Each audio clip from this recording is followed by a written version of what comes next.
அல்லேலூயா. கர்த்தர் நல்லவர். ஆண்டவருடைய சமூகத்தில் நாம் கூடி வந்திருக்கிறோம். கர்த்தருடைய வார்த்தைக்கு நாம் செல்வோம். மத்தேயு சுவிசேஷம் 6வது அதிகாரம் 31வது வசனத்திலிருந்து 34 வரை உள்ள வசனம்.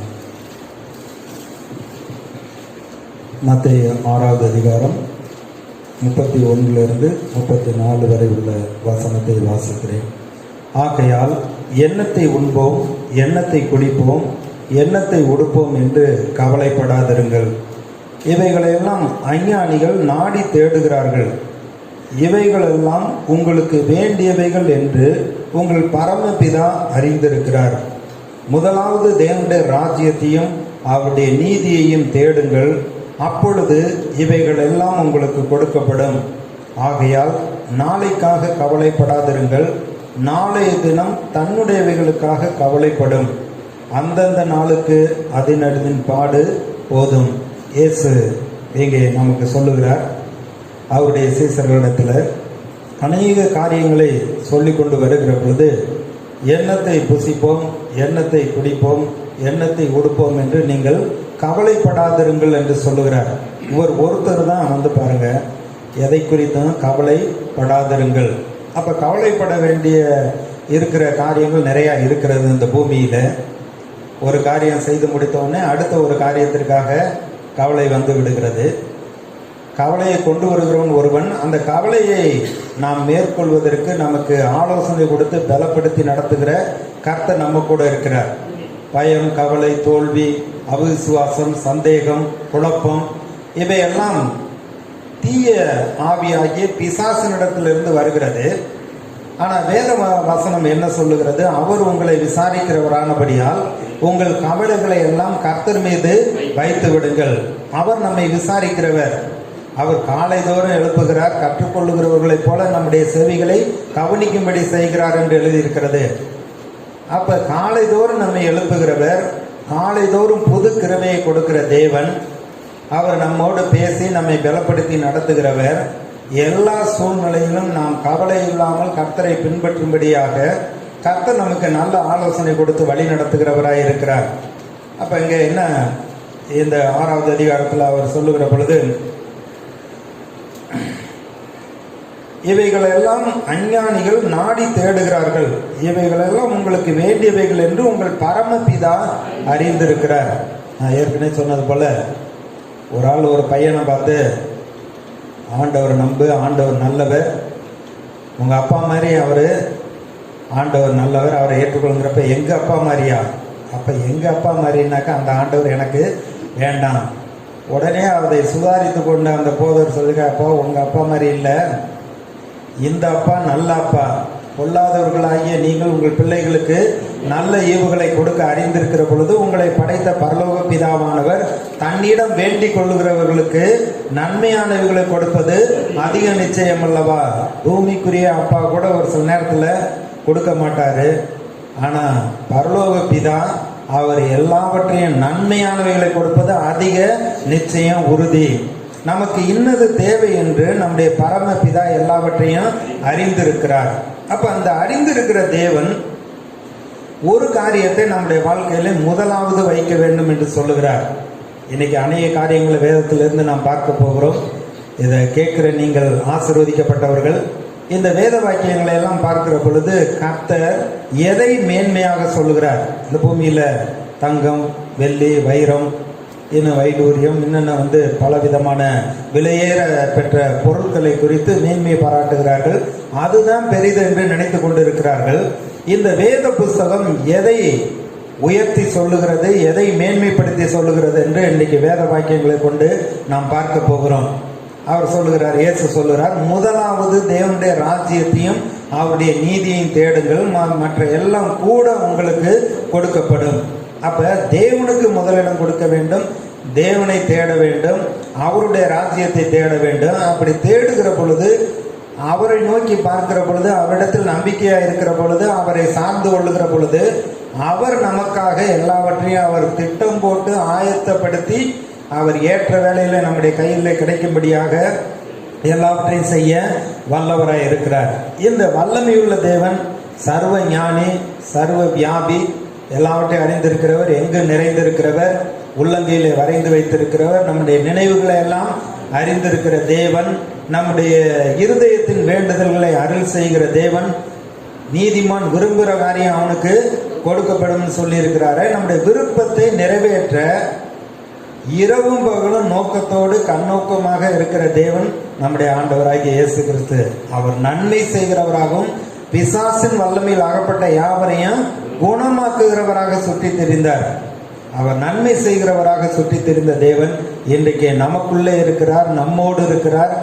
நமக்கு நன்மை செய்யும்படியாக நம்மோடு கூட இருக்கிற இந்த தேவன் இந்த வேத புஸ்தகத்திலிருந்து அவர் எதை மேன்மை என்று சொல்லி இருக்கிறார் என்று முதலாவது ஒரு காரியத்தை பார்க்கலாம். சங்கீதம் 119, சங்கீதம் 119 72வது வசனம். அநேகம் ஆயிரம் பொன் வெள்ளியை பார்க்கிலும் நீர் விளம்பின வேதமே எனக்கு நலம். சங்கீதக்காரன் சொல்றான், அநேகம் ஆயிரமான பொன் வெள்ளியை பார்க்கிலும். சொல்றாங்களே 100 பவுன் 200 பவுன் நான் சேர்த்துட்டேன், 500 பவுன் சேர்த்துட்டேன் அப்படின்னு சொல்றாங்க. ஆனா அதை காட்டிலும் விலையேற பெற்ற ஒரு காரியம் இருக்கிறது என்று அவர்களுக்கு தெரியவில்லை. கர்த்தர் நம்முடைய மனக்கண்களை திறந்து விட்டிருக்கிறார். ஆயிரமான பொன் வெள்ளியை பார்க்கிலும் இந்த கர்த்தருடைய வேதம் விலையேற பெற்றது. இந்த வேத புஸ்தகம் தேவனுடைய மகத்துவங்களை எழுதி வைத்திருக்கிறது.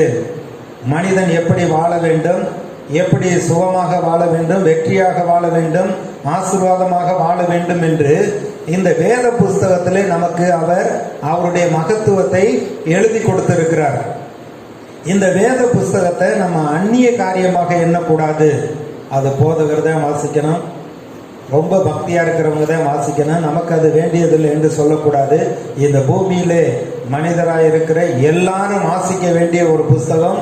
எல்லா பிரச்சனைக்கும் பதில் இந்த வேத புஸ்தகத்தில் இருக்கிறது. எல்லா நன்மைகளையும் கொண்டு வரக்கூடியது இந்த வேத புஸ்தகம். இந்த வேத புஸ்தகம் வந்து ஒரு உயில் மாதிரி இருக்கிறது. உங்க அப்பா எப்படி உங்களுக்கு சொத்தை எழுதி வைக்கிறாரோ, பத்திரம் போட்டு வைக்கிறாரோ, அதுபோல கர்த்தர் தம்முடைய பிள்ளைகளுக்கு என்று எல்லா நன்மைகளையும் இங்க பத்திரம் போட்டு அவருடைய நாமத்தினால எழுதி கொடுத்திருக்கிறார். இந்த வேத புஸ்தகத்தை மேன்மையாக எண்ண வேண்டும். இந்த உலகத்தில் இருக்கக்கூடிய பொருளை காட்டிலும், வெள்ளியை காட்டிலும், தங்கத்தை காட்டிலும் அதிகமாக இந்த வேதத்தை நாம் நேசிக்க வேண்டும். மேலானதாக, உயர்ந்ததாக நாம் எண்ண வேண்டும். ஏனென்றால் இயேசு மத்தேயு 4:4 சொல்றப்ப, மனிதன் அப்பத்தினால் மாத்திரம் அல்ல, தேவனுடைய வாயிலிருந்து புறப்படும் ஒவ்வொரு வார்த்தையினாலும் பிழைப்பான். கர்த்தருடைய வாயிலிருந்து புறப்படுகிற ஒரு வார்த்தையும் அது அவமாய் போகாது. அந்த வார்த்தை நிச்சயம் நிறைவேறும். அந்த வார்த்தையினாலதான் நாம பிழைக்கிறோம். யோவான் சுவிசேஷம் 1 அதிகாரம், அங்கே கர்த்தருடைய வார்த்தை என்ன சொல்லி இருக்கிறது? ஆதியிலே வார்த்தை இருந்தது, அந்த வார்த்தை தேவனிடத்தில் இருந்தது, அந்த வார்த்தை தேவனாய் இருந்தது, அவர் ஆதியிலே தேவனோடு இருந்தார், சகலமும் அவர் மூலமாய் உண்டாயிற்று, உண்டானது ஒன்றும் அவராலே அல்லாமல் உண்டாகவில்லை. வேதம் ரொம்ப தெளிவாக சொல்லுகிறது. இந்த வார்த்தை இயேசு தேவனோடு இருந்தார். அவர் ஆதியிலே தேவனோடு இருந்தவர். இந்த பூமியில நம்மை மீட்கும்படியாக, ரட்சிக்கும்படியாக வார்த்தை மனு உருவாகி இந்த பூமியிலே கண்ணின் வயிற்றிலே அவர் பிறந்தார். அந்த அதிகாரத்தில் 13-14வது வசனம் பாருங்க. அவர்கள் 14வது வசனம், அந்த வார்த்தை மாம்சமாகி கிருபையினாலும் சத்தியத்தினாலும் நிறைந்தவராய் நமக்குள்ளே வாசம் பண்ணினார். அவருடைய மகிமையை கண்டோம். அது பிதாவுக்கு ஒரே பேரானவருடைய மகிமைக்கு ஏற்ற மகிமையாகவே இருக்கிறது. ஏன் இந்த கர்த்தருடைய வார்த்தையை மேன்மையாக என்ன சொல்லுகிறார் என்றால், வார்த்தையும் இயேசு ஒன்று. இயேசு வார்த்தையாக இந்த பூமியிலே வந்தார். அவர் கிருபையினாலும் சத்தியத்தினாலும் நிறைந்தவராய் அவர் நமக்குள்ளே வாசமாய் இருக்கிறார். தேவனுடைய வார்த்தை உங்களுக்குள்ளே இருக்கிறது. அந்த வசனம் அனுப்புகிற காரியமாகும்படி வாய்க்கும். என் வேதத்தின் மகத்துவங்களை எழுதி கொடுத்தேன், அவர்களோ அந்நிய காரியமாக எண்ணினார்கள் என்று எழுதியிருக்கிறது. அந்நிய காரியமாக அல்ல, அதை நம்முடைய காரியமாக எண்ண வேண்டும். என் ஜனங்கள் இன்னைக்கு அறிவில்லாமையினால் சங்காரமாகிறார்கள். அறிவு இல்லை, தேவனை குறித்ததான அறிவு இல்லை. மற்ற எல்லாத்திலும் அறிவு இருக்கிறது, ஆனால் கர்த்தரை குறித்ததான அறிவு இல்லை. இந்த வேத புஸ்தகத்தில் தேவனை குறித்ததான அறிவை நாம் அறிந்து கொள்ளலாம். அவர் எப்படிப்பட்டவர், அப்படி எப்படி செயல்படுகிறார், எப்படி நமக்கென்று எல்லாவற்றையும் வைத்திருக்கிறார் என்று நாம் அறிந்து கொள்ள வேண்டும். இன்னைக்கு சொல்லுவாங்க, பிள்ளைங்க பெற்றோர் கீழ்ப்படிய மாட்டேங்குது அப்படின்னு. ஆனால் அங்கே ஓசியாவில் சொல்கிறாரு, 4:6 என் ஜனங்கள் அறிவில்லாமல் சங்காரமாகறாங்க, அது மாத்திரமல்ல என் வேதத்தை மறந்தார்கள், ஆகையால் நானும் உன் பிள்ளைகளை மறந்து விடுகிறேன் என்று சொல்லுகிறார். அப்போ நம்ம வேதத்தை நேசித்து அவருடைய வார்த்தையை காத்து கொள்ளுகிற பொழுது அவர் நம்முடைய பிள்ளைகளை கைவிட மாட்டார். எரேமியாவில் சொல்றார், திக்கற்றவர்களாய் போகும் பிள்ளைகளை கர்த்தரிடத்தில் ஒப்புவி, அவர் உயிரோடே காப்பார்.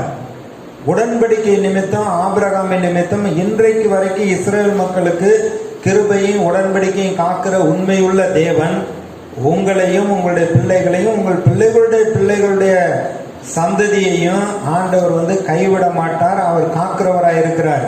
10 கட்டளைகளை சொல்றப்ப இந்த வார்த்தையின்படி கை கொண்டு நடக்கிற பொழுது 1000 தலைமுறை மட்டும் நான் கிருபை செய்கிற தேவனாக இருக்கிறேங்கிறார். ஆனால் இன்னைக்கு பொதுவாக பார்த்தீங்கன்னா ஒரு சின்ன ஒரு தோல்வி நஷ்டம் வாழ்க்கையில் ஒரு இழப்பு வந்துருச்சுன்னா உடனே அவ்வளோதான் எல்லாம் முடிஞ்சிருச்சுன்னு நினைக்கிறோம். அப்படி இல்லை. கிருபையுள்ள தேவன், அவர் இரக்கமுள்ள தேவன், மனதுருகிறவர். அவர் நம்மீது நம்முடைய சந்ததியின் மீது ஒரு நோக்கத்தோடு அவர் பாதுகாத்து செயல்பட்டு கொண்டிருக்கிறார். அப்போ வெள்ளி பொன்னை பார்க்கிலும் விலையேற்ற பொருட்களை பார்க்கிலும் கர்த்தருடைய வார்த்தை மேலானது, அது சிறந்தது. தாவீது சங்கீதம் 19 கர்த்தருடைய வார்த்தையை குறித்து சொல்லுகிற பொழுது அதை ஒவ்வொரு தடவையும் சங்கீதம் 19 வாசிக்கிறப்பெல்லாம் நம்முடைய இருதயத்துக்குள்ள அப்பேற்பட்ட ஒரு மகிழ்ச்சியும் சந்தோஷம் பொங்க வேண்டும்.